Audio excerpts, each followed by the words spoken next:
समस्त देशवासियों की जय हो, धर्म की जय हो, धर्म का नाश हो, प्राणियों में सद्भावना, विश्व का कल्याण। हर हर महादेव, जय गुरुदेव महाराज की। साथियों, श्राद्ध का महीना चल रहा है और इस महीने में एक बड़ी जिज्ञासा रहती है कि अमुक व्यक्ति मर गया, उसके पास लड़का नहीं है, कैसे उसका पिंडदान होगा।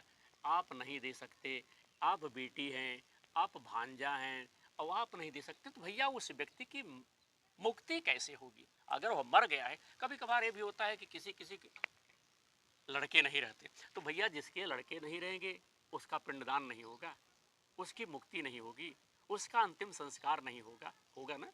तो आज के इस प्रसारण में हम अपने भाइयों को, अपने देशवासियों को किसके निमित्त कौन कर सकता है श्राद्ध, किसके लिए कौन श्राद्ध कर सकता है, इससे संबंधित जानकारी हम आपको देंगे।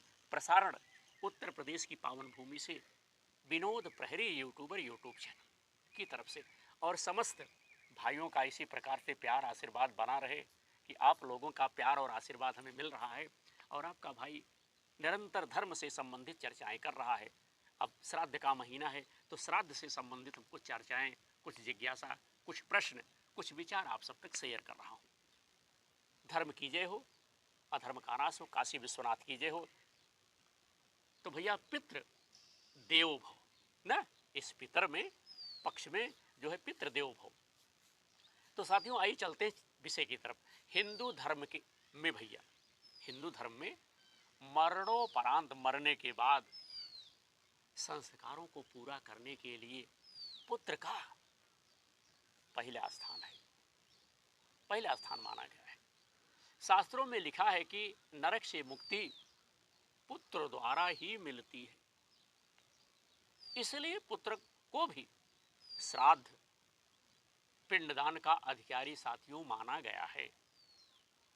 और नरक से रक्षा करने वाले पुत्र की कामना हर मनुष्य करता है। सब सोचता है कि भैया हमारे पुत्र हो जाएं, लड़कियां हमारे पास रहें ना,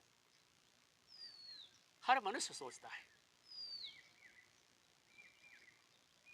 इसलिए यहां जानते हैं कि शास्त्रों के अनुसार पुत्र ना होने पर कौन कौन श्राद्ध का अधिकारी हो सकता है। बड़ा गूढ़, बहुत बेहतरीन, बहुत सुंदर विचार आप सबके सामने हम शेयर कर रहा हूं कि भैया कौन कौन कर सकता है पुत्र के ना रहने पर पिंडदान।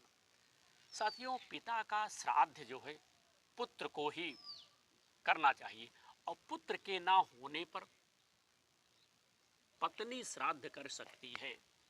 पत्नी ना होने पर सगा भाई और उसके भी अभाव में सपिंडों को श्राद्ध करना चाहिए। एक से अधिक पुत्र होने पर सबसे बड़ा पुत्र, एक से अधिक पुत्र होने पर सबसे बड़ा पुत्र जो है श्राद्ध करता है। पुत्री का पति एवं पुत्री का पुत्र भी श्राद्ध का अधिकारी है। पुत्र के ना होने पर पौत्र या प्रपौत्र भी श्राद्ध जो है कर सकते हैं। और भैया पुत्र, पौत्र या प्रपौत्र के ना होने पर विधवा स्त्री श्राद्ध जो है कर सकती है। पत्नी का श्राद्ध तभी कर सकता है, पत्नी का श्राद्ध जो है तभी कर सकता है जब कोई पुत्र ना हो, तभी पत्नी जो है श्राद्ध कर सकती है। पुत्र, पौत्र या पुत्री का पुत्र ना होने पर भतीजी भी श्राद्ध कर सकती है। बंधु, गोद में लिया पुत्र भी, गोद में लिया पुत्र भी श्राद्ध कर सकता है, वह भी श्राद्ध करने का अधिकारी है। कोई न होने पर राजा को उसके धन से श्राद्ध करने का विधान है। क्यों आवश्यक है? कोई न होने पर राजा को भैया उसके धन से श्राद्ध करने का विधान है। साथियों, श्राद्ध कर्म क्यों आवश्यक है, इस संबंध में निम्नलिखित तर्क दिए जा सकते हैं। बहुत तर्क है, कुछ मैं दे रहा हूं। श्राद्ध पितृ जो है ऋण से मुक्ति का एक माध्यम है। श्राद्ध जो है पितरों को संतुष्टि के लिए परम आवश्यक है। महर्षि सुमंत के अनुसार श्राद्ध करने से श्राद्धकर्ता का कल्याण होता है, पूर्वजों का भला होता है अच्छा होता है। मार्कंडेय पुराण के अनुसार श्राद्ध से संतुष्ट होकर पितर श्राद्धकर्ता को दीर्घायु, संतति, धन, विद्या, सभी प्रकार के सुख और मरणोपरांत स्वर्ग एवं मोक्ष प्रदान करते हैं। अत्रि संहिता के अनुसार मैं आपको तर्क दे रहा हूं, अत्रि संहिता के अनुसार श्राद्धकर्ता परम गति को प्राप्त होता है। यदि श्राद्ध नहीं किया जाता है तो पितरों को बड़ा ही दुख होता है। ब्रह्म पुराण में उल्लेख है कि यदि श्राद्ध न किया जाता है तो पितर श्राद्ध करने वाले व्यक्ति को श्राप देते हैं और उसका रक्त चूसते हैं। श्राप के कारण वह वंशहीन हो जाता है, अर्थात वह पुत्र रहित हो जाता है। उसे जीवन भर कष्ट जो है झेलना पड़ता है। घर में बीमारी जो है बनी रहती है। श्राद्ध कर्म शास्त्रोक्त विधि से ही करें। पितृ कार्य कार्तिक या चैत मास में भी किया जा सकता है। अब भैया श्राद्ध में कुश और तिल का महत्व लगता है। कुश पंडित लोग, आचार्य लोग, ब्राह्मण लोग या गुरुजन लोग जो है भैया कुश लिए रहते हैं, तो उसका क्या महत्व है, उस पर भी हम थोड़ी सी चर्चा कर लें। दर्भ या कुश को जल और वनस्पतियों का सार माना जाता है। यह भी मान्यता है कि कुश और तिल दोनों विष्णु शरीर से निकले हैं। गरुड़ पुराण के अनुसार तीनों देवता ब्रह्मा, विष्णु, महेश कुश में क्रमशः जड़, मध्य और अग्रभाग में रहते हैं। कुश का अग्रभाग देवताओं का, मध्य भाग मनुष्यों का और जड़ पितरों का माना जाता है। तिल पितरों को प्रिय है और दुष्ट आत्माओं को दूर भगाने वाले माने जाते हैं। मान्यता है कि बिना तिल बिखेरे श्राद्ध किया जाए तो दुष्ट आत्माएं हवि को ग्रहण कर लेती हैं। तो भैया आज हमने अपने भाइयों को जो है कौन से लोग जो है अपने पूर्वजों का पिंडदान कर सकते हैं।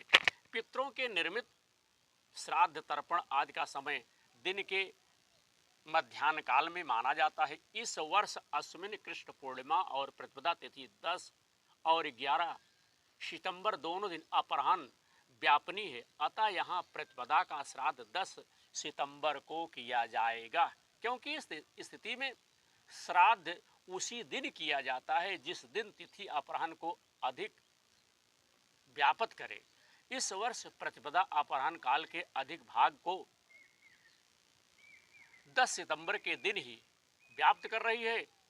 इसलिए प्रतिपदा का महालय श्राद्ध 10 सितंबर को ही भैया किया जाएगा। आधे से शुरू हो गया है और द्वितीया का श्राद्ध 11 सितंबर को किया जाएगा।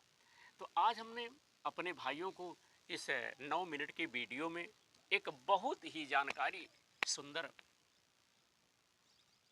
दी कि कौन कौन सा व्यक्ति, कौन कौन से शुभचिंतक, कौन कौन से परिवार के सदस्य, कौन कौन से लोग अपने पितरों को पिंडदान या भैया पितृकर्म या श्राद्ध कर्म कर सकते हैं। आशा करता हूं कि आप सबको हमारे द्वारा बताई गई जानकारी शिक्षाप्रद, ज्ञानप्रद या कहिए भैया हितकर होगी। देखते रहिए अपने भाई विनोद दुबे का यूट्यूब चैनल, जिसका नाम हमने रखा है विनोद प्रहरी यूट्यूबर। जी हाँ, इससे जुड़ करके हमारी सहायता करें और अपना आशीर्वाद हमें प्रदान करें। जय हो पितृ देवताओं की।